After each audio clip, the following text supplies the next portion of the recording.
आज देखिए, आज बात करेंगे ग्रुपिंग ऑफ कैपेसिटर्स की। दो तरह की ग्रुपिंग होती है, सीरीज़ और पैरेलल। पहले करेंगे कैपेसिटर्स इन सीरीज़। देखो, जब कैपेसिटर्स जो हैं एक ही वायर के साथ लगे हों तो सीरीज़ में होंगे। कैपेसिटर में दो प्लेट्स होती हैं, ये फर्स्ट कैपेसिटर हो गया, सेकंड और थर्ड। सीरीज़ में चार्ज की वैल्यू सेम होगी और पोटेंशियल जो है वो क्या हो जाएगा, डिवाइड हो जाएगा। टोटल पोटेंशियल क्या है, V, तीन पार्ट्स में डिवाइड हो गया, V1, V2 और V3। यहीं से टॉपिक जो है वो स्टार्ट हो जाएगा। इसमें देखिए, यहाँ पे लिखता हूँ, पोटेंशियल जो है वो डिवाइड हो गया। तीन पार्ट्स में तीन कैपेसिटर थे। अब देखिए V1 की वैल्यू, कैपेसिटेंस का फार्मूला क्या था, C = Q/V।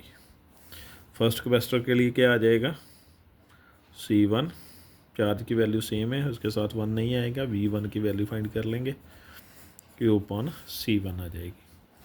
ये V1 की वैल्यू आ गई और V2 की वैल्यू के लिए 2 लग जाएगा साथ में, V3 के लिए क्या आ जाएगा, C3 आ जाएगा।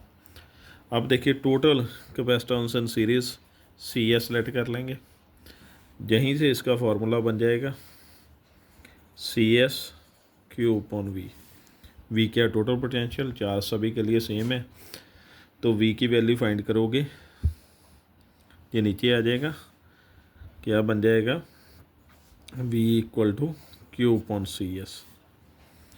ये वैल्यू V = Q/CS जहाँ पे पुट कर देंगे, ये पुट होगी, जहाँ पे पुट होने के बाद जहाँ से Q की वैल्यू क्या आ गई, कॉमन आ गई, Q के साथ Q क्या हो गया, कैंसिल हो गया, और जो कैपेसिटर इन सीरीज़ का फार्मूला जो है वो आ जाएगा।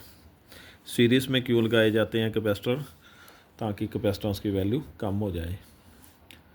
ये N कैपेसिटर्स के लिए है, सो ऑन डाल दिया, 1/CN लिख दिया। अब देखिए कैपेसिटर्स इन पैरेलल। पैरेलल में क्या होगा, हर एक कैपेसिटर जो है अलग अलग वायर के साथ लगा होगा। यहाँ से एक वायर आ रही है और जहाँ से तीन वायर्स होगी। जो चार्ज है वो तीन पार्ट्स में डिवाइड हो गया, Q1, Q2, Q3। जहाँ से आएगा चार्ज फिर से प्लस हो जाएंगे तीनों चार्ज और Q बन जाएगा। पैरेलल में पोटेंशियल की वैल्यू सेम होती है और चार्ज जो है डिवाइड हो जाएगा, P से पैरेलल और P से पोटेंशियल। ये देखिए, जहाँ से टॉपिक स्टार्ट हो जाएगा चार्ज जो है वो डिवाइड हो गया। अब देखिए कैपेसिटेंस का फार्मूला क्या था, Q/V। अब चार्ज डिवाइड हुआ तो चार्ज की वैल्यू फर्स्ट कैपेसिटर के लिए ये आ जाएगी, Q1 की वैल्यू, Q की वैल्यू CV होगी, Q1 C1 V के साथ 1 2 नहीं आएगा, उसकी वैल्यू क्या है, सेम है। और दूसरे के लिए क्या आ गया, C2 V2, तीसरे के लिए Q3 C3 V3, और टोटल के लिए ये वैल्यू आ जाएगी, CP क्या है, total capacitance in parallel combination, ये आ गई। अब ये Q की वैल्यू जहाँ पे पुट कर देंगे, Q1 की वैल्यू, Q2 की वैल्यू और Q3 की वैल्यू, ये पुट होगी, V आ गया कॉमन। अब ये वैल्यू जहाँ पे पुट कर देंगे ये बन जाएगा, V के साथ V कैंसल और CP की वैल्यू क्या आ जाएगी, C1 + C2 + C3।